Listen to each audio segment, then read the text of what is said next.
네, 어제 김행, 유인촌 두 장관 후보자 청문회가 있었죠. 난 코인쟁이가 아니다. 김행 후보자 인사청문회 내용까지 전해드렸는데요. 어제 새벽까지 이어진 청문회 욕설과 고성이 난무했습니다. 영상으로 준비했습니다. 그렇게 거짓말하시면 안 됩니다. 거짓말한 적 없고요. 끼어들지 마시라고 아까 분명히 말씀드렸습니다. 답변하는 것에 대해서 끼어들지 말라는 말을 여러 차례 하셨습니다. 예의를 지키세요. 기본적으로. 야, 기본적으로 예의를 지켜요. 어디다 대고 한마디로. 네, 의사 전달 됐으니까. 국민의 한 사람은 대표의 한 사람은 나온 거예요. 많이 큰 게 아니고. 많이 크다가. 네, 김재섭 위원장님, 고성과 막말이 오갔습니다. 청문회장이 의례 그런가 싶기도 하지만 국민들이 다 보고 있거든요. 어제 현장 어떻게 보셨습니까? 당연히 저 모습을 보고 좋게 볼 국민은 없을 거라고 생각합니다. 그렇죠.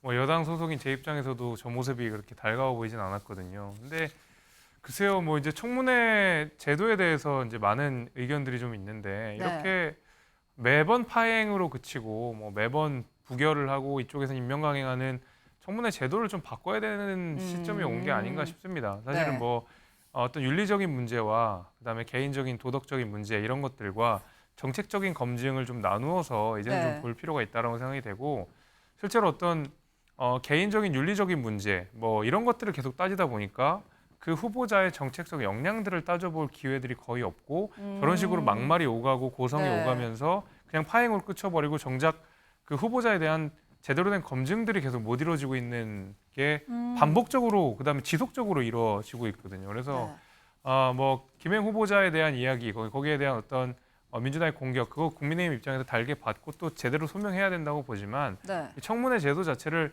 지금 다시 한번 좀 재검토해서 바꿔볼 필요가 있지 않나 이런 생각이 좀 동시에 듭니다. 네. 그런데 이게 끝이 아닙니다. 청문회 내내 공방이 이어지더니요. 급기야 김행 후보자와 국민의힘 의원들 현장을 빠져나가서 파행됐습니다. 어제 현장 보고 오시죠. 여성가족부는 해체하겠다라는 것이 대선 공약이었기 때문에 아주 드라마틱하게 엑시트하겠습니다. 제가 장관 후보자로 지명된 지 20일 만에요. 제가 무슨 사건인지도 모르겠어요. 그 사건에 제가 주가 조작의 주범처럼 지금 묘사가 되어 있어요. 그러니까요. 도저히 이걸 감당을 못 하시겠으면 사퇴를 하시든가요. 자세를 그렇게 가지시면 안 된다는 얘기를 하는 겁니다. 하실 말씀입니까 그게? 아니, 지금 하는 자세에 대해서는 그런 말을 할 수 있다고 생각합니다. 지금 중립을 지키면서 하는 얘기입니다. 앉으세요. 갑시다. 거기 조용히 하세요. 그분 앉으세요.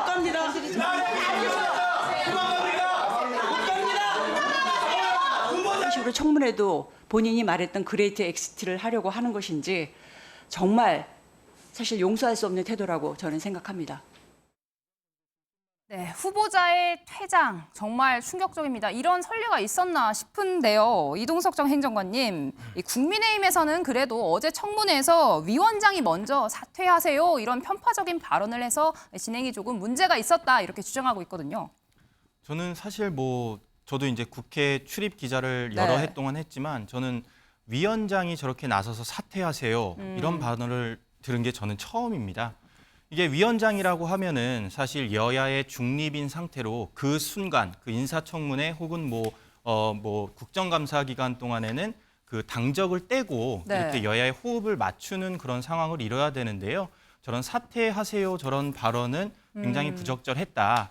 다만 사퇴하세요를 말했다가 이후에 사과를 하는 그런 모습을 보였으면 네. 결국 인사청문회가 순조롭게 진행될 수도 있었다고 봐요. 그런 의미에서 이게 여야가 지금 또다시 공전의 상태를 하고 있지 않습니까? 네. 국민들께서 지켜보시기에 정말 부적절하다고 생각을 하고 앞으로도 이런 인사청문회 과정에 있어서 위원장만큼은 정말 중립을 지키는 그런 모습을 보여야 되지 않을까 싶습니다. 네, 이렇게 파행된 청문회 오늘 오전에 여가위 전체 회의가 다시 한번 열렸습니다. 청문회가 계속 이어지나 싶었는데요.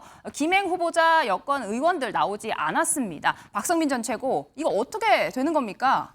그러니까 이게 학교로 치면 이런 거죠. 학생이 무단 결석을 한 겁니다.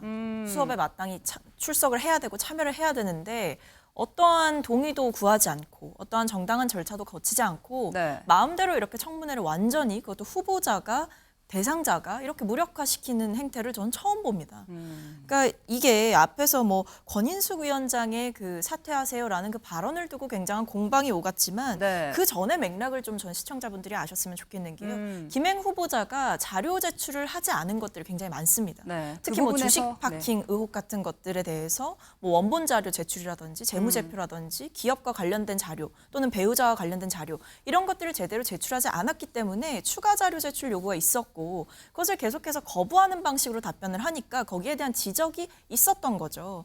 근데 그렇다고 하더라도 뭐 여러 고성과 싸움이 있을 수 있다고 하더라도 이렇게 네. 여당 의원들이 갑자기 나가버리고 거기다 후보자까지 짐을 챙겨서 나가고 지금 보니까 뭐 그 청문회를 준비하는 준비단도 연락이 되지 않는 상황이라고 해요. 이렇게 무책임하게 굴어도 되는 겁니까? 이렇게 하고도 임명을 강행하셔도 국민들의 여론이 괜찮을 거라고 생각하시는 겁니까? 저는 이런 국민의힘의 행태도 그렇고 그 김행 후보자의 행태도 그렇고 굉장히 오만방자한 행태다 이렇게 생각합니다. 네, 그래서 민주당에서는요, 지금 여가부 장관, 과거 장관들까지 소환하면서 이번 태도 논란 불을 지피고 있습니다. 직접 보고 오시죠. 국회를 무시하고 청문회장을 드라마틱하게 엑시트한 후보자에 대해서 전문성과 도덕성이 형편없다라는 점을 지적을 하고 싶고요. 헌정 사상 초유의 인청 주랭랑 사태입니다. 무단으로 퇴장한 것은 국회의 새 역사를 쓰는 일이었다고 보고요. 한숙 전 장관의 인사청문회가 지금까지 국회 역사상 가장 최악의 청문회이구나라고 다들 느끼셨을 텐데 출석조차 하지 않고 도망가고 그리고 소재조차 정말 김행방불명입니다. 행방불명이 되는 이런 상황이 벌어지리라고는 누가 상상할 수가 있었겠습니까? 제가 네, 그런데 말입니다. 유인촌 장관 후보자의 인사청문회도 크게 다르지가 않았습니다. 이 자리에선 욕설까지 등장했는데요. 이재명 대표 이야기가 나오면서 확전이 됐습니다. 듣고 오시죠. 이 모든 사건들은 전부 15년 전 후보자가 스스로 자행한 일입니다. 장관에 있을 때 한 일입니다. 만약에 그렇지 않다면 겪은 자가 있는데 행한 자는 없다라고 지금 말하고 계신 건데요. 장관 당시에 자고 계셨습니까? 이명박 정부 시절에 블랙리스트, 검열 정말 없었습니까? 없었습니다. 그런 것이 있었다고 수많은 예술인들이 지금 이야기하고 있는데 그러면 그들은 무엇입니까? 자기 입장에서 얘기하는 거죠. 그리고 특히 보면은 블랙리스트 문제 처벌된 적도 기소조차 된 적이 없어요. 여러 가지 범죄 사실이 소명이 됐고 수많은 그런 증거 자료 또 적인 자백이 있는 이재명 대표는 기소까지 됐고 지금 재판 앞두고 있는데 왜 책임지라고 얘기를 안 합니까? 물러나라고 얘기를 안 합니까? 이게 모순되는 그런 논리 아닙니까? 이재명이 왜 나옵니까 여기서? 그 모순된 얘기를 하니까 이야기하는 거죠. 자, 아무도 안 떠나 지금. 좀 말 좀 가려서 하세요. 잠시 정의하겠습니다. 네, 김지수 위원장님, 저희가 묵음 처리를 하긴 했지만요. 어떤 욕설인지 아실 것 같습니다. 어제 유인촌 후보자 문제가 있으면 구속시키지 그랬냐. 104번이나 백서에 언급됐는데 왜 구속 안 됐는지 되물었거든요. 이 해명 어떻게 들으셨습니까? 그러니까 뭐 유인촌 그 후보자 입장에서는 이 블랙리스트가 없다고 지금 주장하고 있는 상황이고 그 실체는 뭐 사실 저희가 지금 당장 알 수는 없는 거지만 어쨌든 저도 그런 의심은 듭니다. 만약에 이제 저게 실체가 있었고 많이 행해졌고 그것이 크게 문제가 됐었다 그러면 문재인 정부 때 한 번쯤 제대로 언급이 되고 났었을 텐데 뭐 구속이나 수사나 이런 부분들이 제대로 안 됐다는 유인촌 장관의 해명도 뭐 일리가 있고 그렇다고 해서 블랙리스트 사건 자체가 완전히 없었던 사건도 아니고 전 국민이 다 알고 있는 사건이기 때문에 여기에 대해서는 이제 조금 더 치밀한 공방이 이어지기를 저도 바랬거든요. 네. 국민들께서 관심을 갖고 있는 거기 때문에. 근데 또 사실은 의원들 간의 말싸움 때문에 저게 파행이 돼버리면서 블랙리스트가 중요한 게 아니라 그냥 갑자기 의원들의 욕설로 결론이 나버리다 보니까 아무래도 좀 보기가 좀 좋지 않았습니다. 네, 욕설 논란 하나 더 있죠. 박성민 전 최고. 유 후보자 과거 본인의 욕설 논란 다 허위다라고 이야기했습니다. 조작이라고까지 했는데요. 하지만 당시에는 사과를 직접 했거든요. 진실은 뭘까요? 그 과거의 유인촌에게 물어봤으면 좋겠습니다. 아, 직접? 장관 후보자가 본인이 지금 갑자기 그것은 다 조작이고 허위였다라고 이야기를 하고 계시다면 네. 그렇다면 과거의 유인촌 후보자는 왜 그때 직접 사과를 하셨습니까? 본인의 발언이 잘못됐다는 걸 알았고 그것이 네. 논란이 되었기 때문에 책임을 지고 사과하셨던 거 아니었습니까? 그러니까 과거에 본인이 했던 행동이 그리고 발언이 다 남아있는 상황에서 이렇게 국민들 앞에서 떳떳하게 거짓말을 하고 있는 이 상황 자체가 저는 굉장히 아이러니하다 이렇게 생각을 하고요. 네. 청문회에서 하는 발언들은 모름지기 다 진실을 바탕으로 국민들 앞에 거짓 없이 말씀하셔야 되는 겁니다. 그런 기본적인 책무조차 제대로 지키지 못하는 장관 후보자 꼭 임명해야 하나 저는 그런 회의감이 많이 듭니다. 네, 이런 가운데 지금 두 후보자 만약에 청문 보고서 채택 없이 그대로 임명이 되면요. 이번 정부 들어서만 20번째가 됩니다. 신원식 장관 이야기도 있고요. 강성필 대변인님, 이런 상황에 1년 만에 이렇게 많은 인사가 야권의 동의 얻지 않고 임명이 되는 상황 좀 어떻게 보십니까? 네, 지금 화면에 나오고 있는데 박근혜 정부 때 10건, 그렇죠. 문재인 정부 때 34건, 제가 알기로 노무현 정부 때는 3건밖에 없었던 걸로 알고 있습니다. 근데 지금 단순하게 계산을 해보면 지금 윤석열 정부는 1년 반밖에 되지 않았는데 벌써 20여 건 가깝습니다. 네. 단순하게 계산을 하면 훨씬 임기 내내 많아지겠죠. 근데 저는 이런 불통 행보에 대해서 말씀드리고 싶은 게 이런 대통령의 불통 행보가 그대로 국무위원 후보자와 국무위원들에게 전해지고 있다고 봅니다. 저는 청문회를 보는 게 아니라 토론회를 보는 것 같아요. 저는 그 국무위원 후보자는 앞에 있는 청문위원이 질문을 하면 그것을 청문위원이 묻는다고 생각하는 것보다 국민이 묻는다고 생각을 해야 돼요. 그러면 겸허해지고 겸손해질 수밖에 없습니다. 네. 하지만 되게 기세등등합니다.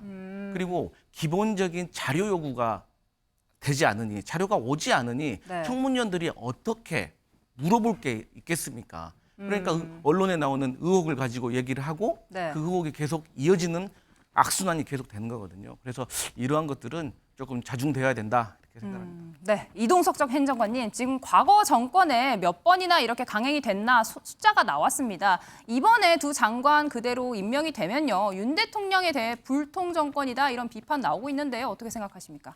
이거는 임명 강행은 사실 이번 정권만이 아니라 과거 정부에도 계속해서 돼 왔던 겁니다. 네. 앞서 김재섭 위원장께서 지적을 하셨지만 이 청문회 제도 이거는 과감히 진짜 이번 정부에서 뜯어 고쳐야 된다고 저는 생각을 하고요.